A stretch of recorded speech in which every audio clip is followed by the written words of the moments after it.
Like this game right here, dog. It's a hard game. It's a hard game. But when you part of something special like that, like, bro, we on the field, you can feel each other heartbeat. You can't explain that. I know what it took.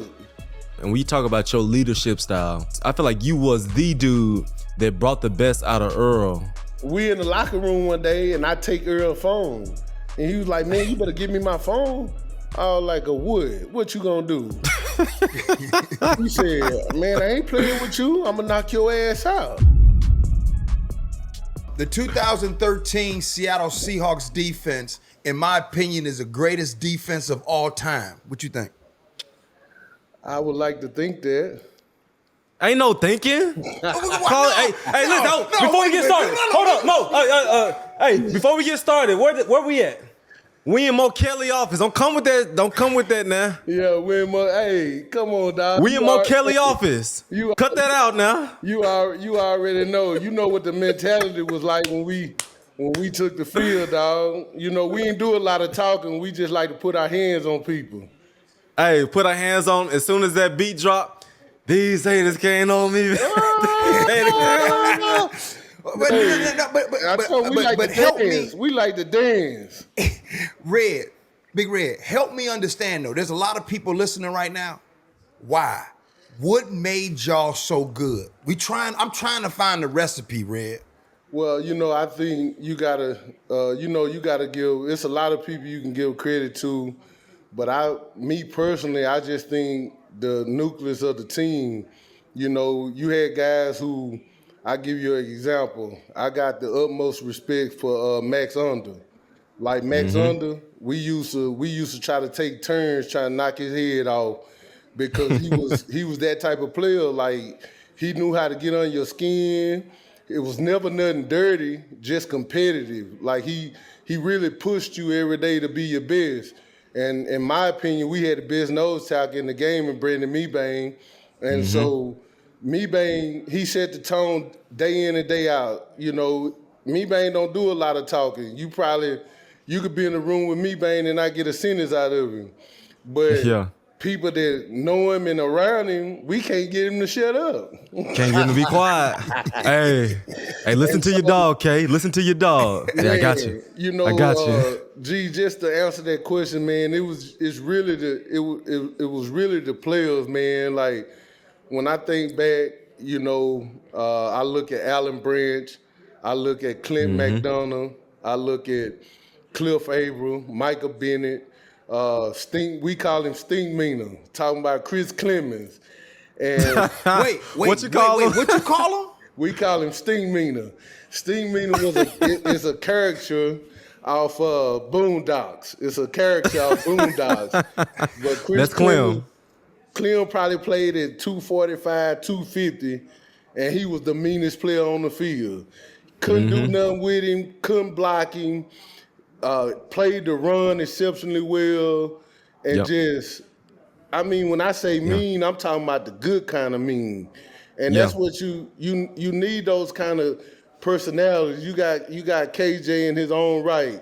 Like I get a chance to give him his flowers today, but just the young man he was when he coming in from Mississippi until the man he turned into.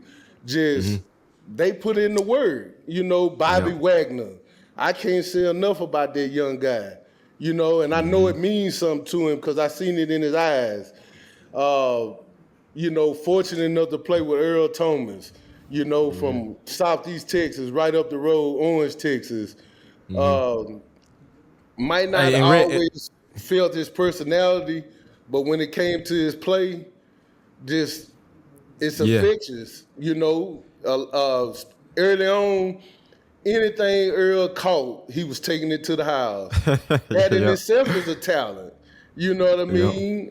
Richard Sherman, Marcus Trufant, you know, all of them, Walter Jones. Although Walter Jones, a Hall of Famer before we had got there, Walter didn't deal with rookies. You know what I'm saying? He did not deal with rookies.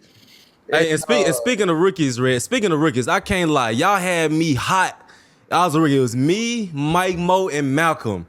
every time during lunch, hey, get your ass in here. Hey, what's for lunch today? I was like, bro, I don't know. These dudes should make us make a plate every Wednesday and Thursday. Hey, go make me a plate. I'm like, bro, you can't make your own plate. Faithfully. You used to have to make his plate? What's Red eating? What's Red I'm eating? going, hey, Stu, what's for lunch? Rice, salad, Caesar salad, chicken. Faithfully, G. Red, did y'all have to do that when y'all was rookies? Yes. G, we had to bring them up the right way.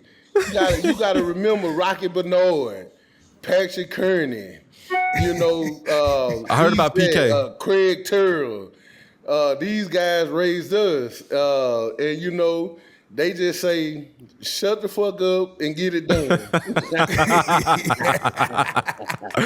Yes, I got you. But we had great rookies though, and that's a testament to KJ, to Mike Moe, you know what I'm saying, to Malcolm. Those guys brought their egos down and became the guys. You know what I'm saying? Mike, you look at Mike Moe. Mike Moe was a dog for us. Love him as a teammate. That's the kind of teammate you want, selfless. Coach, what can I do to help the team? He didn't make it about him. You know what I'm saying? When you look at Malcolm, Malcolm prepared himself to be Super Bowl MVP without all the fanfare, without all of those things. Why? Because he always prepared for his opportunity. So when he got it, it didn't embarrass him. The testament I like to give to Coach Curl is when it comes to talent, some coaches try to make you fit in to what their system may be. Coach Curl has a genius about him. He's going to exacerbate whatever attributes that you got the individual have. And to me, that takes, you got to be special to do that. Because had him and DQ not gave me an opportunity, I would have most likely been another statistic in terms of, the average career is 2.5 years. You see what I'm saying? And so they put me in a position to be able to provide for my family, to be able to do the things that I enjoy doing, to be able to watch my kids grow up and allow them to have a different experience. So it's heartache in this game. The hardest thing I experienced was being let go. You know what I'm saying? Because I knew what it took to get to where we were. I remember coming to Seattle and everybody laughing, chunking it up as a win. They always thought we had skill position, but most people thought we were soft. That was the label. We were soft. And now this is, although we had done went to the Super Bowl and had the opportunity to win against the Pittsburgh Steelers. And Coach Holmgren, in his right, is a Hall of Fame coach. And that's who gave Brandon Mebane an opportunity and gave me an opportunity. And Coach Curl came in, and I remember what he said. He said, I don't care who you were before we got here. All I'm going to look at is what you do now. And at that time, I wore glasses. But I had an OG named Lawyer Malloy. Ring a bell. Lawyer Malloy don't take no shit. And Lawyer Malloy, he was like, man, you got mold in your glasses. They all fogged up. He was like, man, take that shit off and go get you lazy. You know what I'm saying? Yeah. So Lawyer Malloy is the one that made me go get LASIK. And so that's why I had removed the glasses. And so when I started not wearing my glasses, Coach Curl was like, what's going on? Who is this guy? You know what I'm saying? Hey, so Red, rewind it for me. You had Coach Holmgren, you had Jim Moore. What was your real first impression of Coach Carroll when he came on the scene? Man, I had Coach Holmgren, and he was at the Sunset. He was thinking about return. And then Jim Moore came in, and, I was a young player for Jim Moore, not really figuring out, not really up to speed. And then it was, I just remember us being in Green Bay.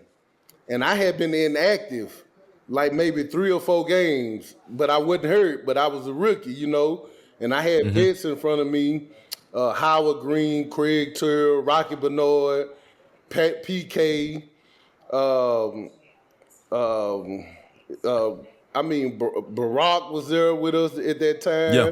We had my man Durrell. We had Tap. I mean, these Virginia guys, Tech. Yep. man, I just get emotional thinking about the blessing it was to come to Seattle, because see, those are the gems that were there already in place, and preparation and opportunity presented itself for Coach Curl. Coach Curl, in his own right, a Hall of Fame coach from the collegiate level before he get to the league, and so we had like over 300 transactions. So, Yeah. and I felt like some of the people he cut first was SC. It seemed like he was cutting Yeah. most of the people from USC. You know, Yeah. you got to remember. He wasn't playing. see, He when wasn't I- playing. When I got drafted, Lawrence Jackson was our first rounder. He was the first one to go when Coach Curl came. Yeah. And so, Pete wasn't playing when he came on the hey, scene. he was not playing, dog, but he was. See, people think he the cool, nice dude, gray haired man. This dude was making moves. I'm telling you. Him and John Snyder. Look at it. Look, hey, he wouldn't be in the position he in right now if he wasn't screwed. You know what I'm saying?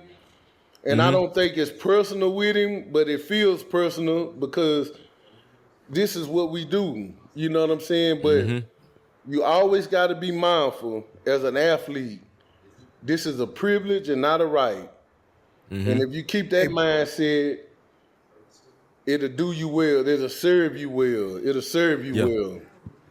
Hey, Big Red. Now I'm gonna go back down memory lane, and if this story is some you don't want to talk about, we can cut it out. Do you remember? This was 2009. This was the year that Coach Moore was the coach. Do you remember being at Rob Sims' house that day on the couch, and you was worried about making the team? Yeah. And you was in tears?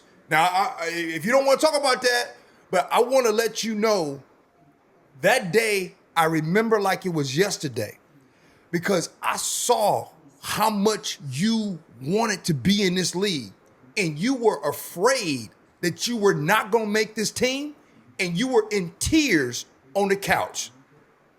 No question about it, brother. It was, it was tough because when I came to Seattle, you got to remember, my father-in-law is a legend in Seattle. You know what I'm saying? And a Hall of Famer. And so I had a fanfare being a 4th round draft pick.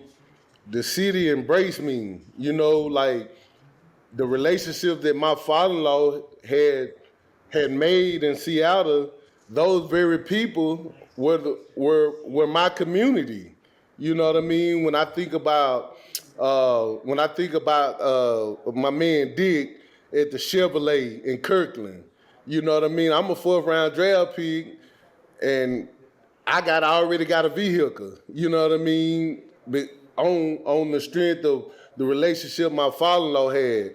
When I think about Pat and Julie Berry, these is people that helped raise my future wife, Jacob's oldest daughter, Janelle.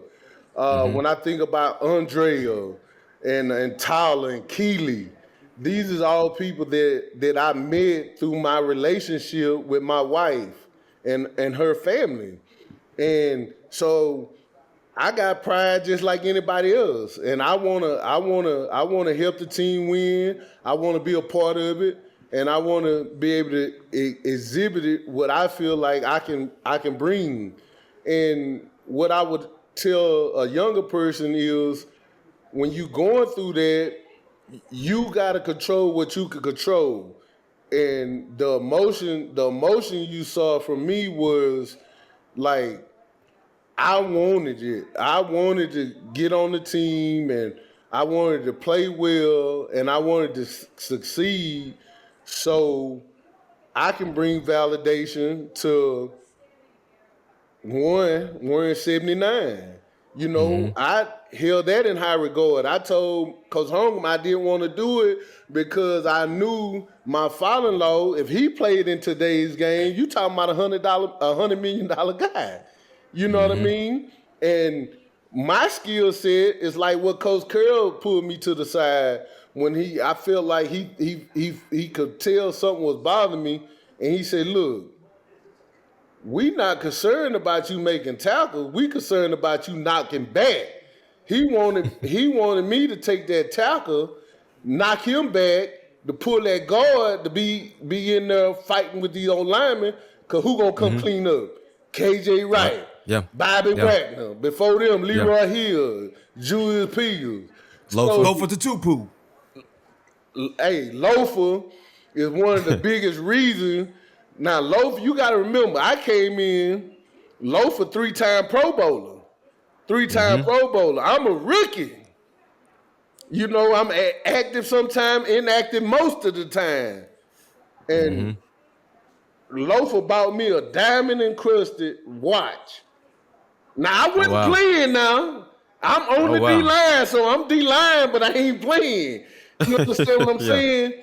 Yeah. And Lofa would talk to me, he would encourage, he would go out his way to try to do what he could to help me unleash what was in me.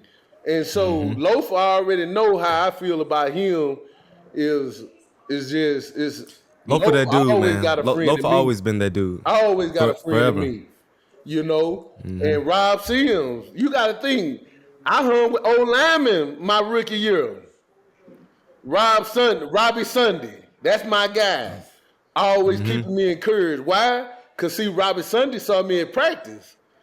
You see, that was Sunday for me, was practice. That's when I had to get my reps in to bring my value. And then you know who taught me a lesson? Walter Jones. He said, "Look here, youngster, slow your ass down." He said, "We got to play on Sunday. You come out here, you Sunday on Wednesday for you, and you flying around, and you like, shit, we got to go out here and play on Sunday." And so that was by. Hey, did he have them turf shoes on, or was he in cleats? Turf shoes or cleats? Hey, Walter Jones had on turf shoes, but him Cadillacs. I keep forgetting my guard name. It wasn't Toback. It was the other guy. It wasn't Hutch neither. Hutch had gone, so it was the Chris. Chris. No, it wasn't Chris. Chris was playing center at the time. It was the guard that played next to Walt. He had the bald head. He was about 6'6". Damn. That's before my time. Oh, you talking about? Wait. Was he sharing it with Rob's? Because Rob Sims was there, and you know what I mean. So he would have been the guard away from Rob. So he's right guard. Was Rob on the left? Rob was on the left next to Walt. So he was the right guard. He was playing with Brad, with Sean. With Sean Locklear. I can't think of it right now. Yeah. So, I kicked it with Sean them my rookie year, but I'm on Scott team.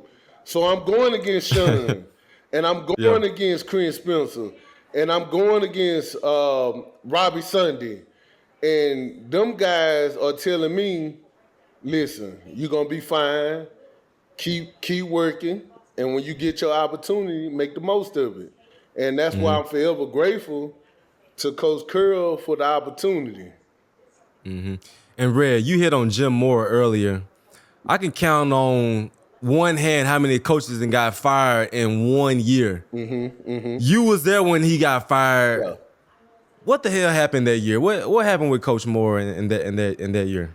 I think with Coach Moore, in my opinion, you know,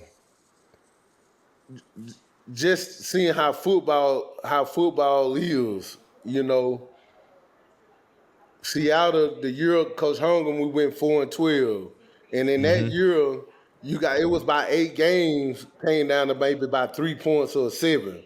So we was in every game, and so after Coach Holmgren, the talent still is kind of depleted in terms of, you know, some of the guys that Coach Holmgren could count on, Jim Moore didn't necessarily want. You know what I mean? And so now you got new guys coming in, which would be us, but we still young. You know what I mean? And Jim Moore, he trying to figure us out. You know what I mean? So you got to think, Mebane is a diamond in the rough.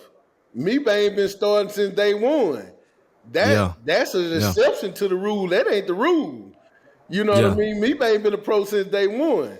It took me 3 years to get that groove from trying to figure out how to play fast, you know, just to get in that groove before I'm getting out there with the confidence that it takes.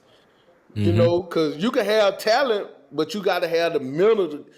NFL is mental, dog. You gotta win on the mental aspect of the game as well, in your preparation, in your nutrition, and how you take care of yourself. All of those things are vital, and we are blessed in Seattle because we got the resources, and they allow us to create that. You know, if I'm not mistaken, Coach Carroll might have been the first in the NFL. Might be wrong. He had all his old linemen and D linemen to do the sleep apnea. You know, the sleep apnea study. Why is that important? The best thing you can do is get rest. Sleep is a weapon. Better than anything you can do is get REM sleep. And so when we get to Sunday, we rested. Practice in hell, like practice was always harder than the game. The game was easy. We calling out your plays. What you want to do? Ain't nothing you can do. Red, this question is for both of y'all. Because first of all, I got a lot of things. But Red, you said something earlier. You said it was hard when you got cut. And so before we get to how you felt when you got cut, this question is for both of y'all. And I know a lot of people had this question as we are coming up on 10 years since you guys have won the Super Bowl. What happened? Meaning, why did it split up? Why couldn't y'all stay together for so long? What happened? I think I'll jump on the KJ first, and then I'll let you respond on it. I think in hindsight, now that I'm looking at it, you know, we always say a cap casualty. And so whenever you paying a guy like you paying me, and the productivity in terms of the stat sheet not looking up with the salary, that's business, you know. That's where you got to be a pro. You got to be an adult. Now, the reason it couldn't probably work for me is because what I would tell a younger player, be more like Mebane. Be able to control your emotions. See, I'm emotional. And like, if you piss me off, you gonna see it. You understand me? Or if I think something that, you know, like my mama said, sometimes it's better to think it and not say it, son. You don't have to say everything that comes to your tongue. And so this is a rule that when you're doing self-reflection, see, I got time to reflect. My time in Seattle may have ended better in my mind had I showed more restraint. And you say, give me an example. Well, it's a teaching moment. The coach, he's not necessarily trying to take a shot at me, but any coach, if I can coach who I perceive to be one of my guys, it permeates. But just like human nature, I finally got me some money. I could take care of my mama. I was feeling myself. You know what I'm saying? I'm like, you know, and I blurt out, and I say, hell. I'm like, hell, if he get past Earl, I'm getting ready for field goal block. You know what I'm saying? But coach was trying to iterate, and what a coach should do, no, run to the ball. Because if you run into the ball, something good can happen.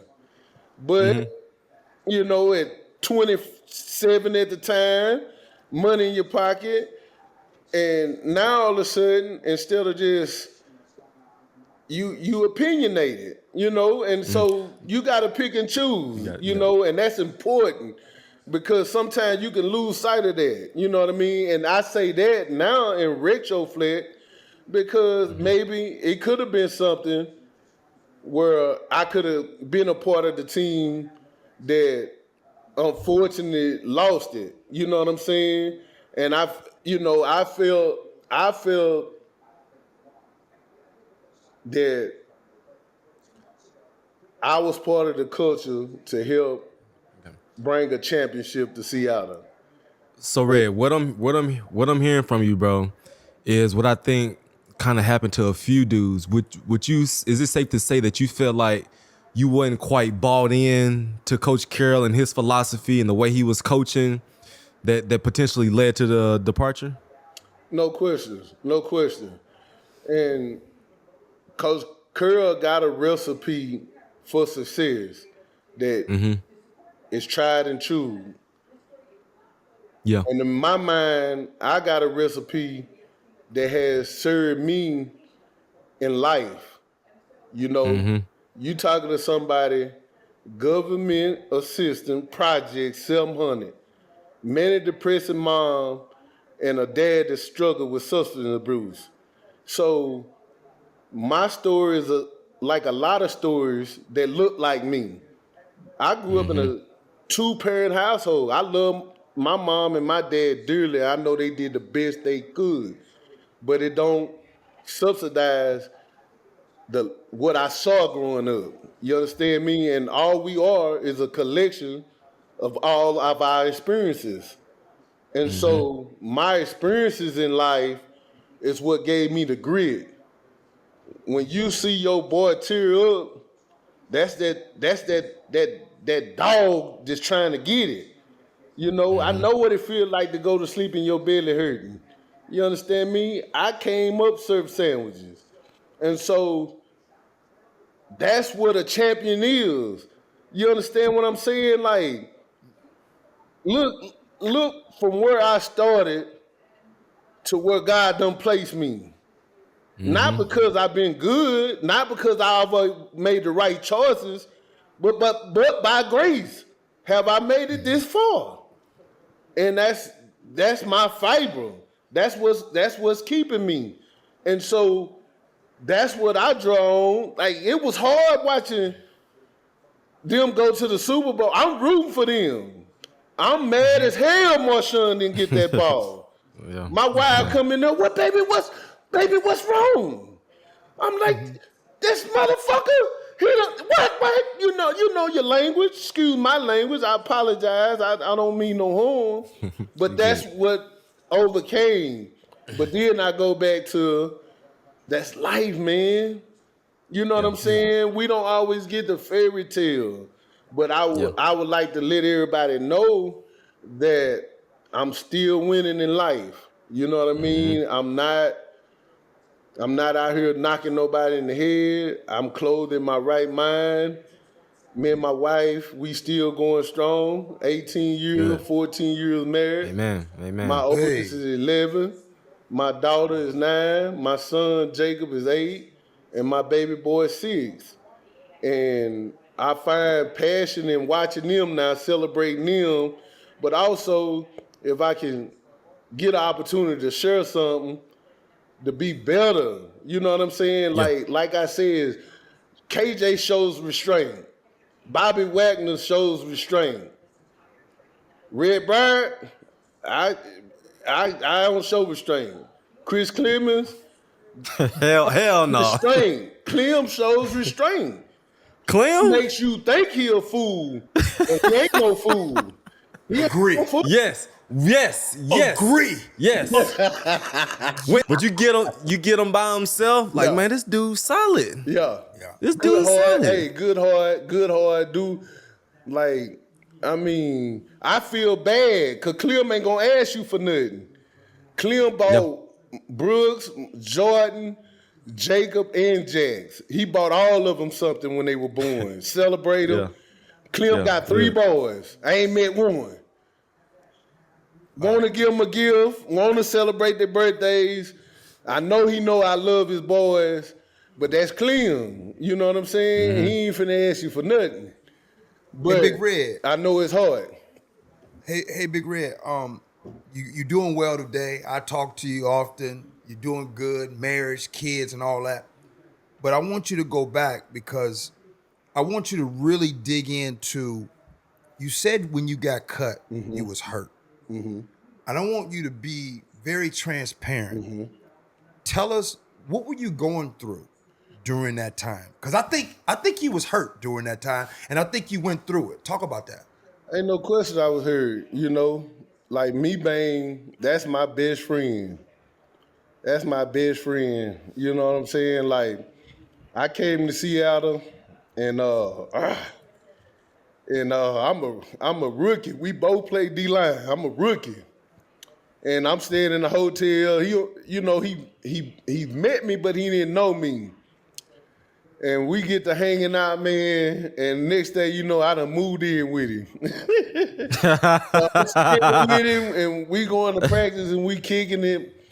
And so Mebane, I'm like, man, he like, man, let's go get some sushi. I'm like, sushi? I'm fresh out of Texas. We didn't eat no sushi, you know what I'm saying? So I'm like, I'm like, sushi, man, I don't eat no damn sushi. He was like, man, I'm telling you, man, just try it. So, man, we go to a spot, and they got a cabell belt, and the sushi coming around, and he's like, try this. So I'm trying all of it, man. And before you know it, we done ate about $200-$300 worth of sushi. We done ate about $200-$300 worth of sushi, dog. And you got to remember Mike Bennett. I known Mike Bennett since A&M. You know what I'm saying? And Paley and those girls, man, like Marshawn bring his whole family over for Thanksgiving. You know what I'm saying? Like we look at like all my teammates come over for Thanksgiving. We eating, we having a good time. Like we enjoy each other. You know what I'm saying? And go look at the tape. If you mess with one, you were fucking with all 11. You know what I'm saying? Like it's like this game right here, dog. It's a hard game. It's a hard game. But when you part of something special like that, like, bro, we on the field, you can feel each other heartbeat. You can't explain that, and I know what it took. You know what I'm saying? I know what it took. And so then it come to a time like, it's time to move on, and you can't move on. Like Jacksonville was a blessing to my family, but like Dave Caldwell told me, he said, I wish I could have got the young Red Bryant. I knew what he meant. Because it requires energy. See, everybody look at the glimmer and look at the Confederate, but they don't know them dogged days when you taking on doubles and when you tired, your feet so, and the man next to you, he just as tired, but he counting on you. They don't see that. They don't see when you running that hill and ain't nobody looking. You know what I'm saying? They don't see when you hitting them weights. And so as an athlete, it's hard. You know what I'm saying? Because although I've been retired, although financially I can take care of my family, it's hard to find that locker room, dog. It just ain't there.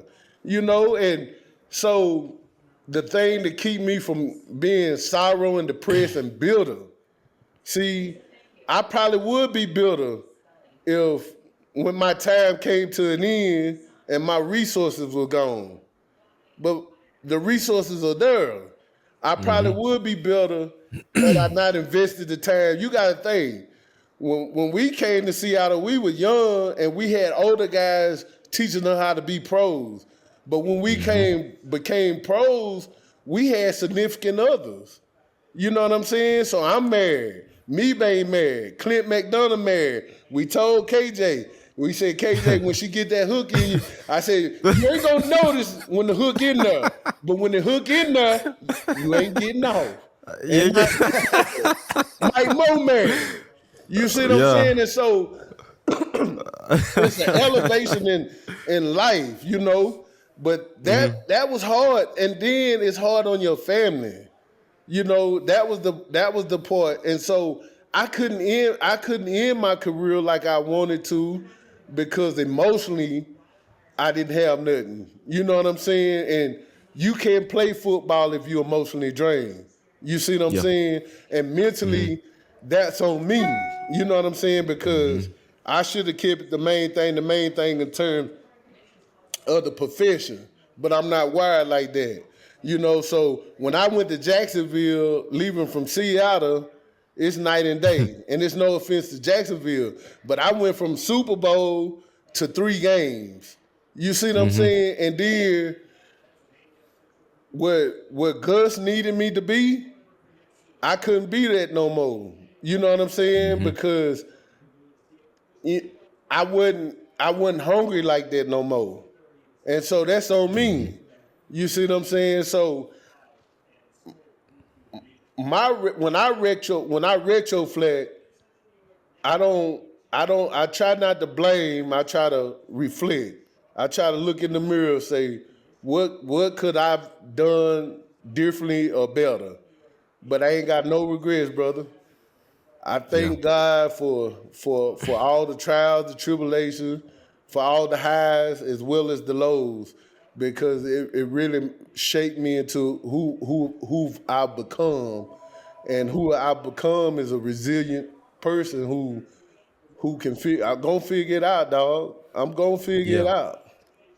And Red, and going back to the locker room, and we talk about your leadership style, I felt like you were one of the few dudes that connected. No, let me rephrase this. I feel like you was the dude that brought the best out of Earl and like really connected with ET. I feel like when you said something to Earl, it resonated with y'all, both y'all Texas boys. Can you explain the relationship between you and ET? And so the thing with Earl, it used to make me, I couldn't figure it out because with Earl, everybody from my hometown called me. You got, West Orange is right up the road, and I mean, it's got a legendary program. And my school done played them several times, and we go at it. And but I just remember everybody, make sure you look out for Earl. Make sure you look out for Earl. Yep. Make sure you look out for Earl. And so I wanted to be that for Earl, whatever he needed me to be. I think, in my opinion, with Earl, he's been gifted. He's been gifted in terms of his talent, and he's an extraordinary football player. But the thing that you have to work on is football is what you do, is not who you are. And sometimes I feel like he can inflate the two. And so when I would always talk to Earl, I would try to come at him with sincerity. And so I just remember incidents when he had his phone and me and Mebane were trying to do to him what everybody did to us. You know, we teasing. Because Curl had a policy, you couldn't tease young rookies. You know what I'm saying? Because Curl came in, he wasn't about all that. But, we used to try to bypass him in where we could. And so we in the locker room one day, and I take Earl's phone. And he was like, man, you better give me my phone. I was like, what you gonna do? He said, man, I ain't playing with you. I'm gonna knock your ass out. That's what he said. So in my mind, I'm looking at me and Mebane, we look at each other, and I'm like, this nigga serious. But you know how you talk to yourself. I'm like, in my mind, I'm like, Lord, if Earl hit me, I'm gonna fuck him up. They gonna cut me. But I'm looking at Earl's eyes, and he wants to haul off and hit me. But I'm looking in his eyes, and I pray to God I'm right, that I think he thought about it and said, well, no, let me just wait.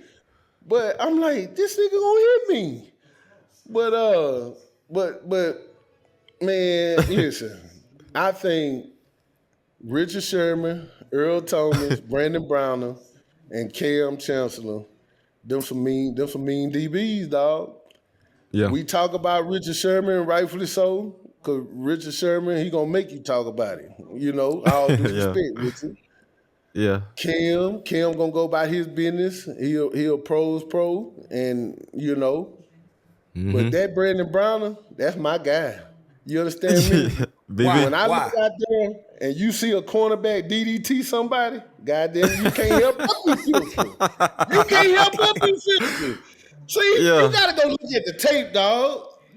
Like we get to talking. But when BB, how about when BB when he did Terrell Owens? Oh yes, T.O. Terrell Owens? He got T.O. at the line of scrimmage. This T.O. This Hall of Fame first ballot T.O. He took T.O. at that line of scrimmage and just buried his ass, and T.O. couldn't even move. I'm like, God dang. Then with Greg Jennings, when we played the Packers, this man suplexed him, picked him up, suplexed him, hovered over him. I'm like, is Brandon Browner is Brandon Browner really the key to the Legion of Boom? The key to that gave them the meanness that DBs. I'm asking. I think the meanness. I think Earl and his range made it suffocating. But that they like to say that the Seahawks will build from the back to the front. In my opinion, that's their opinion.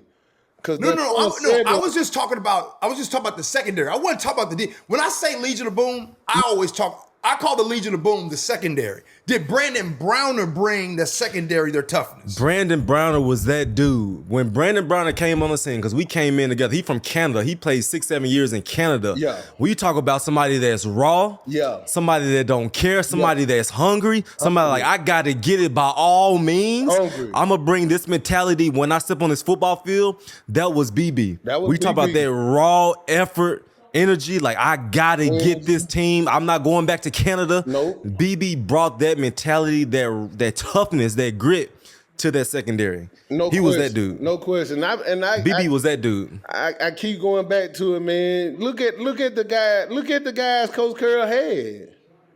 He didn't. Like Earl might have been our highest pick on defense. You know what I'm saying? And Richard Sherman, and when I first Thurman, Walter Thurman, and when I a dog in that nigga package, a dog always make a play. Only guy I know can come up with that pure white Hennessy. You know what I'm saying? I'm like, Thurman, get your boy. I say, Thurman, get your boy. He said, I got you, big dog.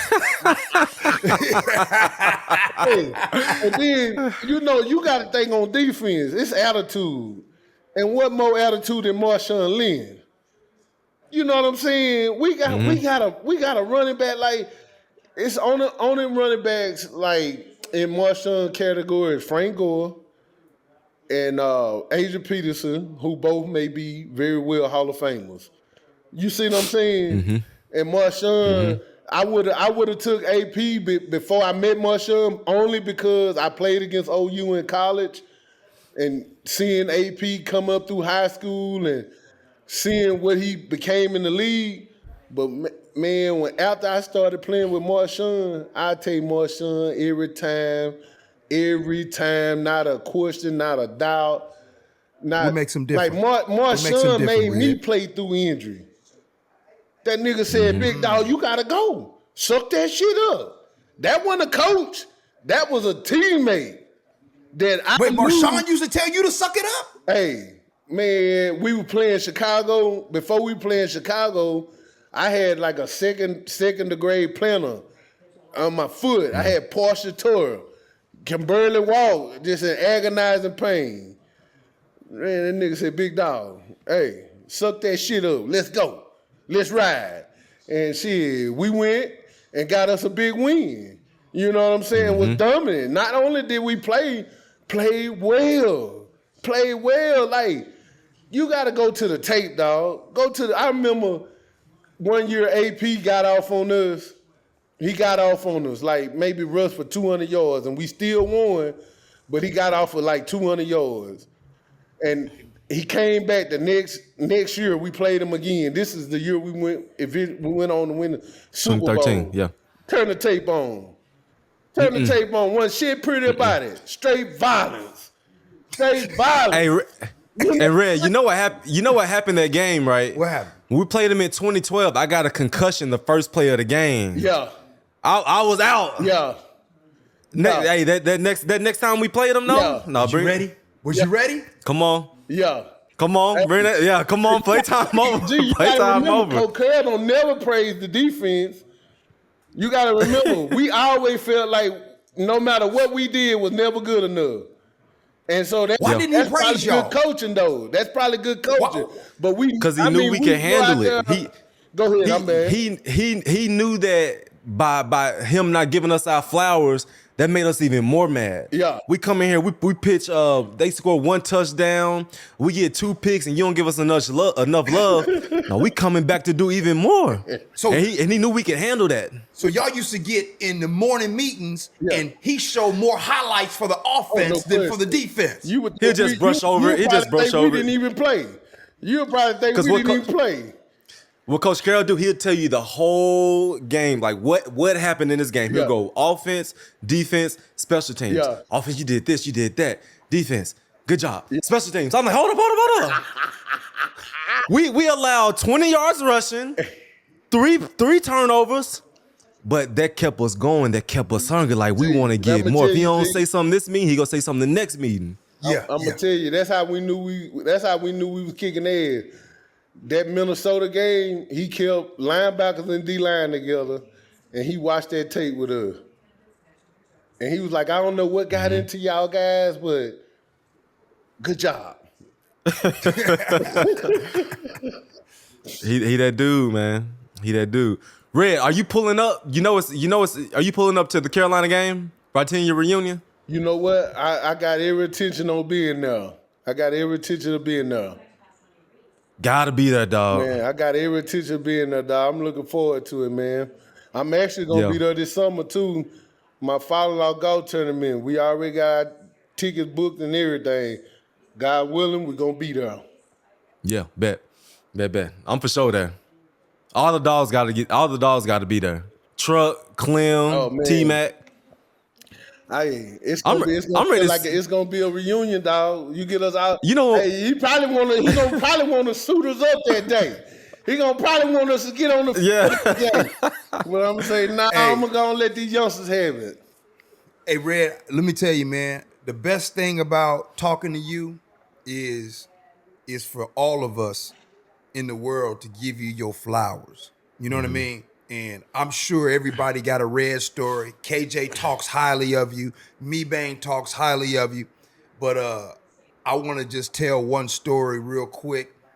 I think it's Christmas 2012.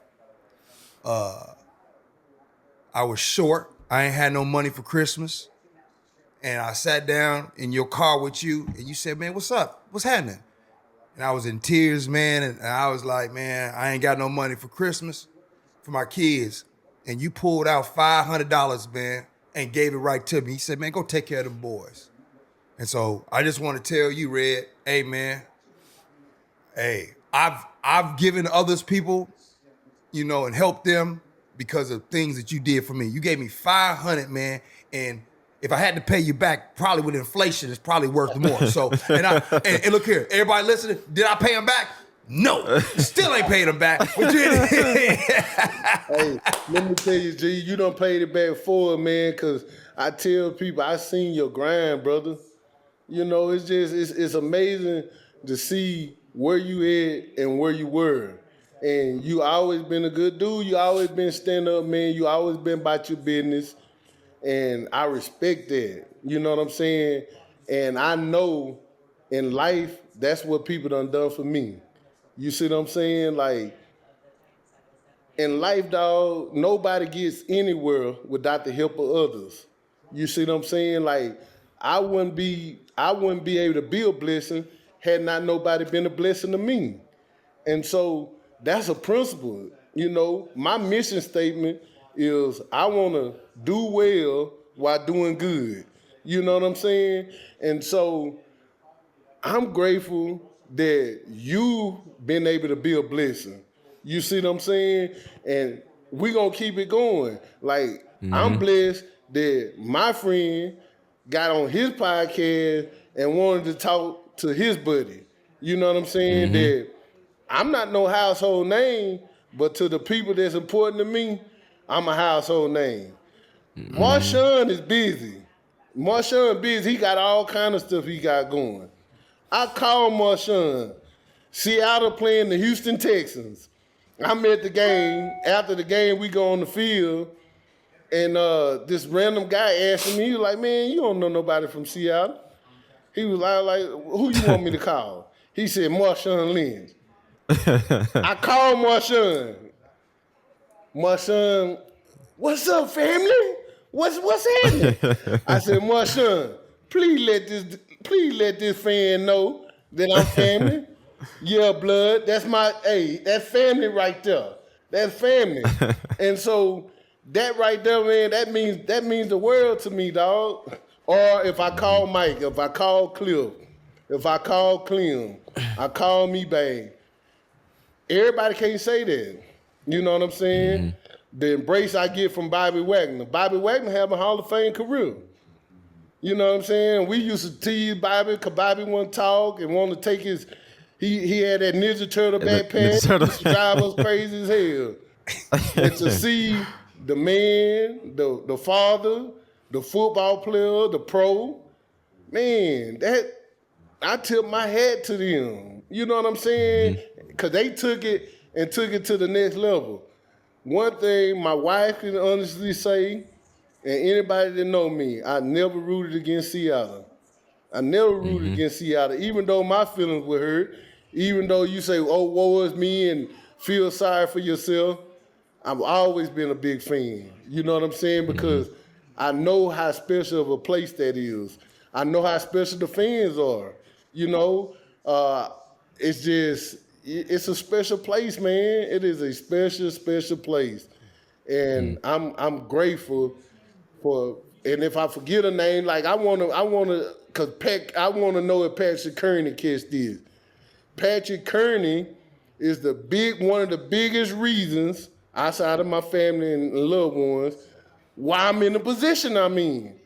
He the one that radically changed my mind.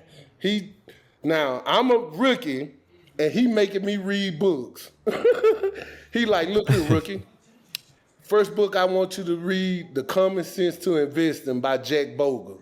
Who is Jack Bogle? Oh, he started Vanguard, the biggest mutual fund in the world. Why is that important? Okay, because if you're going to ask somebody to invest your money, you need to have a baseline understanding of what's going on. Now, when you finish that book, I want you to go get I can't pronounce his last name. Kawasaki. Rich Dad, Poor Dad. Now, after you finish that, I want you to go get The Millionaire Next Door.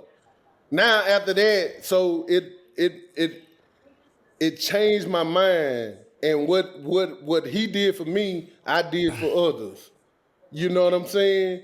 And so I'm preparing for the end at the beginning. You know what I'm saying? So that's my mindset. So each year I'm in the league is a blessing. But with that mindset, financially, I was able to be astute.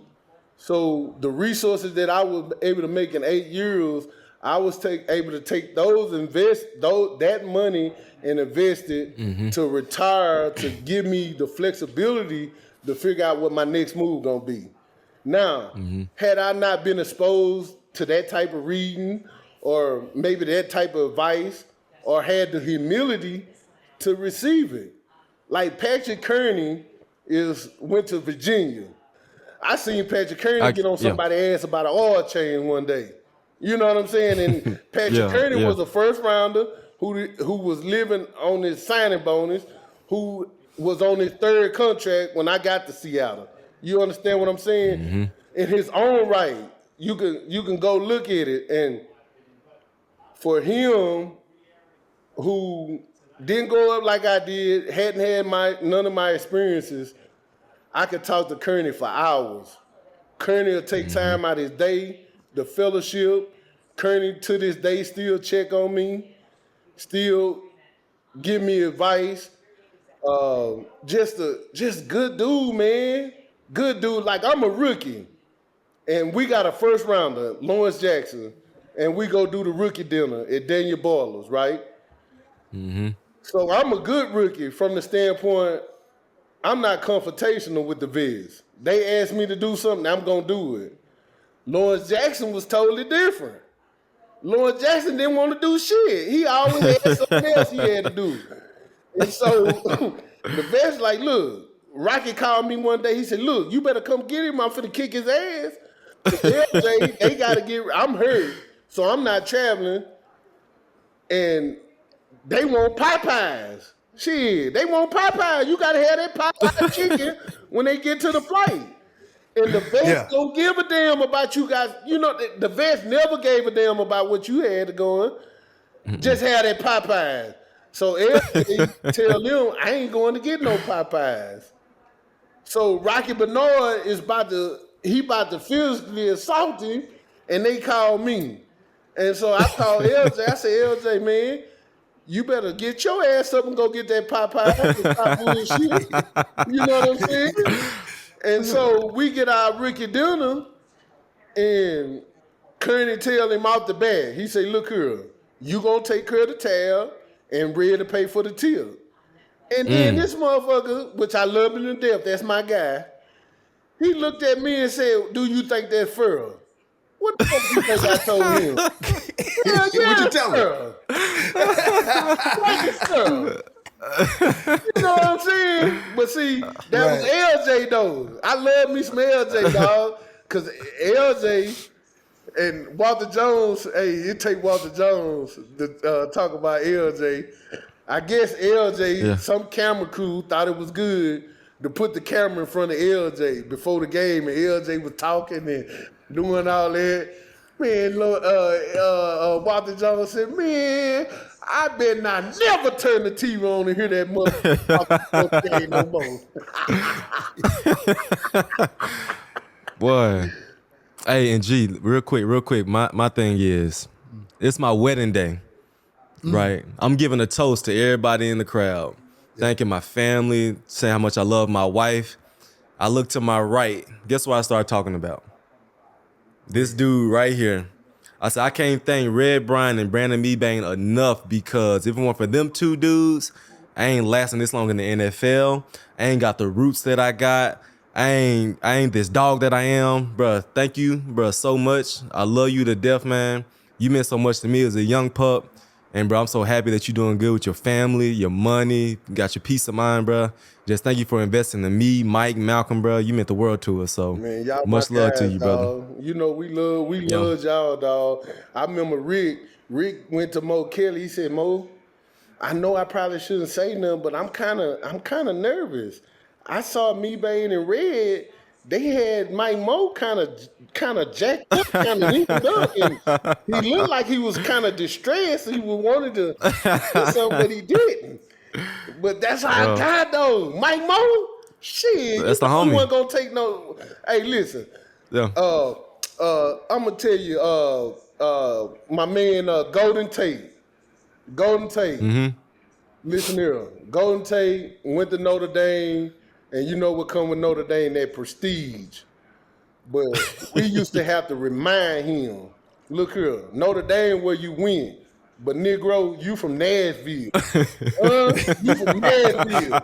So we used to tell Golden, play like you trying to get out of Nashville, not like you at Notre Dame. And Golden took off. Shit, Golden Tate. Look here. Yeah. Golden Tate came to our room every night before the game. It was our ritual, dog. And we talking, we keeping it real with him. Cause you know Golden, you know how them receivers is in the corners. They gotta get in some type of mind frame anyway, cause all they doing is talking. So me and Mebane telling Golden, man, look here, don't come out there with that Notre Dame shit today. I want to see Nashville. Huh? You know, I wanna see that golden at the barbecue. That golden just on and watch how he like golden man. It was special, dog. And my man, his name just slipped. His grandmother, I loved his grandmother. Doug? Curse. Jermaine. Oh, Jermaine. That's my guy. You hear me? Jermaine, like, you know, cause you know he that high yellow, so you automatically gonna think he's soft. You know, right. Jermaine wasn't soft. Jermaine wasn't soft. Hell no. Hey, he gonna mix it up with you. You know what I'm saying? He gonna mix it up. Them my guys, man. Red, have you talked to Doug? Nothing respect for Doug. Doug, from day one, he come out there and he get it done. Now his personality different, but he get it done. Wait. You said Doug's personality different. Tell me how it's different. I ain't never seen. He the only person I seen piss Mebane off. Mebane don't get mad, dog. Do you hear me? Hey, you can't piss Mebane off. Well, Baldwin pissed Mebane off. You know what I'm saying? Hey, and so, hey, Red, have you talked to Okun lately? Russell, no, I need to. I ain't talked to him in a minute. You seen his transformation? I heard about his transformation. Ain't he like 200 pounds? Yeah. Lean. He look good? He look different. Big Red, what would you... He feel different too, don't he? Big Red, your wife Janelle, what would she think about you at 200 pounds? She gonna make me start back eating. She gonna be like, she know how the women do. I like to feel on you. She want to feel on you. Get some meat on them bones. She want to feel on me. You know, I'm a country boy, dog. If I get to 200 pounds, they'll swerve me down. I'm sick. And I might feel you know what I'm saying? Like, when you big, you really sick. But when you little, you healthy. No, not a country boy. If I get little, they like, damn, what's wrong with him? Shit. Yeah. Boy. Well, hey, before you go, I know there's a lot, you know, you talk about being a household name, and I know 12 Seahawks fans everywhere, they love you. So if they listening right now, what you got to say to them? Listen here, 12 Seahawks fans, the best fans in the National Football League. Thank you guys so much for everything. And when I say everything, I still get cards from fans checking in, wanting to autograph, want to hug, a talk, a conversation. I always got time for Seattle. Always. I tell people I grew up in the South, and I know what come with that. Seattle is one of the first places I went that I didn't feel that. Mm-hmm. You know, it's a unique place because you can be an athlete, but the rock stars are the tech guys, the startup companies. And that's impressive. Absolutely. You know what I'm saying? Mm-hmm. You might be looking at a billionaire, and he look like he might like Mr. Nordstrom. Think about Mr. Nordstrom, the one that owned the Seahawks that sold it to eventually Paul Allen. Used to fly in for practice. Love that guy. He wears jeans, his collar shirt. My wife go to Nordstrom every damn day. I can't keep her out of there. And he used to land his plane on the water and look like just a normal guy. You can come up to him, you're approachable. Know everybody. He knows everybody in terms of on the roster. Like, that's special, man. That is special. Mm-hmm. We played for Mr. Allen, Paul Allen, and look at his life and what he did for humanity. You know, like he's helped so many people. And when you look at the development of Renton, you looking at Mr. Allen. When you look at look how Seattle treats its own. You understand me? That's special. Everybody don't got that. You know what I mean? When I think of Chuck, a president of football right now, I love Chuck. Why I got a relationship with him? Through my father-in-law. You understand me? I love D. Rich, although he's not there. I love Strick. These is the athletic trainers. I love these guys, man, because they in a profession that their job is to keep us on the field, but also gotta care for us. And they care for you. You know what I mean? It was a many a day D-Rich went to bat for me. A many a day. Me too. Went to bat Me for too. me. Went to war for me. You know what I'm saying? And I appreciate that. And now I appreciate Mo Kelly. You know what I'm saying? Like I left Seattle in 2014. Here we are in 2023. And he ain't never not responded to me. You understand me? He ain't never not responded to me. And I call Mo, hey Mo, I'm going to Vegas, man. Can you talk to your guy? Hey, say no more. And you know Mo got a busy schedule now. And everybody come before me, but he find time to wiggle me in there. That's special, dog. That is special, dog. And I'm talking to two men that I love and respect that's letting me know that's filling me up. You just don't know. When this conversation ends, this is going to inspire me to keep being the spark plug that I am, to keep giving what God has given me to give. You know what I'm saying? And I'm grateful that I was able to make that type of impression because it was real, dog. When you ask that question, the best team don't win championship. Mike Irvin said it best. The best family do. The family do, dog. It take a family unit to win a championship. That's how special it is, bro. You know what I'm saying? Like I lay it out on the line for every guy on it right now. If they need me, if Earl need me, I'm coming. If Cam Chancellor need me, I'm coming. I ain't talked to Cam. I ain't talked to Kim and probably Lord knows how long. But if he need me, I'm coming. You understand me? If Alan Branch need me, I'm coming. Chuck, Clint McDonough, Brandon Mebane, Chris Clemens. If they need me, I'm coming. If Max Under need me, I'm coming. If Bruno, I can't pronounce his last name. Bruno Giacomini. If he need me, I'm coming. Yeah. I'm coming, dog. If John Carson need me, I'm coming.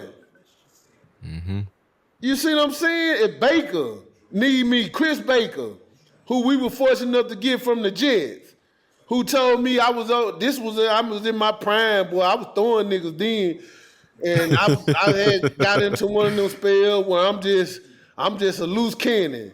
And he said, look here, be a pro. You know what I'm saying? Because you can come out here and you can hurt a guy that you need. See, that's being a pro. You got to understand the difference. Like, you got to know how to get work in, but you also got to know how to be serviceable.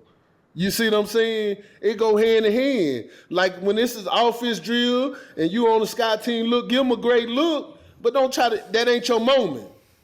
It's your moment is to give them the best look you can get them to help prepare them for what's coming up again. It ain't trying to make the highlight reel.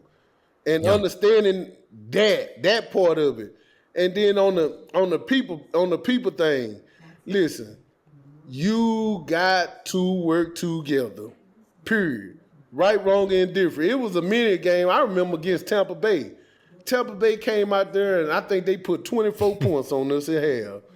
And I mean, they would kick rag dogging us, this and that. But at home, after half, we beat them. We beat them. Why? We didn't point fingers. The offense didn't say shit to the D didn't say shit to the O. Neither one of us said shit to the special team. Men got ourselves together, regroup, one play at a time. One play at a time, dog. Yep. And we built it brick at a time. And so a lot of people deserve credit. You know, the personnel department, putting that collection of talent together. You know, John Snyder, you know, he got to be who he needs to be in order to give the Seahawks organization their best chance. So he can evaluate and see what we see. He see it from his lenses. Cool. You know what I'm saying? I done seen him multiple times since I've been gone from Seattle. Nothing but respect. Yeah. You know, the embrace ain't nothing but respect. And so going forward, that's what Seattle got to do. You know, you getting talent now. To get it to championship, it got to be a family. Yeah. Red, we could do this all day, bro. Man, hey, I appreciate it, bro. bro. I appreciate you so much, bro. I appreciate it, man. I'm glad. Yeah. Hey, I'm glad we was able to make it happen thank you, today. Bro. Got this technology thank working. you. Thank you, Big Red. I'm gonna see you week 2 when we play the Panthers. I'm gonna probably see you this summer, but week 2, our 10-year reunion. Yeah, I gotta see the fellas there. I'm gonna be there. God willing, I'll be there. All right, bro. I'll see y'all. I'm assuming you didn't go to Cam Chancellor's wedding either, right? Oh man, I wish I would have went to Cam Chancellor with. Yeah, neither did KJ. I did go to Cliff though. I did make a Cliff wedding, that platinum wedding. But, yeah, hey, bro. Thank you, dog. Appreciate you, bro. both of y'all, man. Appreciate Love you back, bro. Love you too, man. Go Hawks. There it is. Man, wait, hold on. Where you going with your ear? Hold on, you gotta let the folks know. Man, I'm stiff as hell right now. Your sign off. You got to do your sign off. I like your new sign off. Hold up, man. I'm stiff as hell. Man. What's the sign off? Hold up. I thought it was somebody said something. I sent it to you. Hold up. Man. You gonna do it the right way. How you do it the right way? You do it with, I thought it was KJ all day. KJ all day. KJ all day, baby. I like it. I sent it to you. We'll do that next time. Do it next time. Love you, Red. Holla at you, brother. All right, my dog.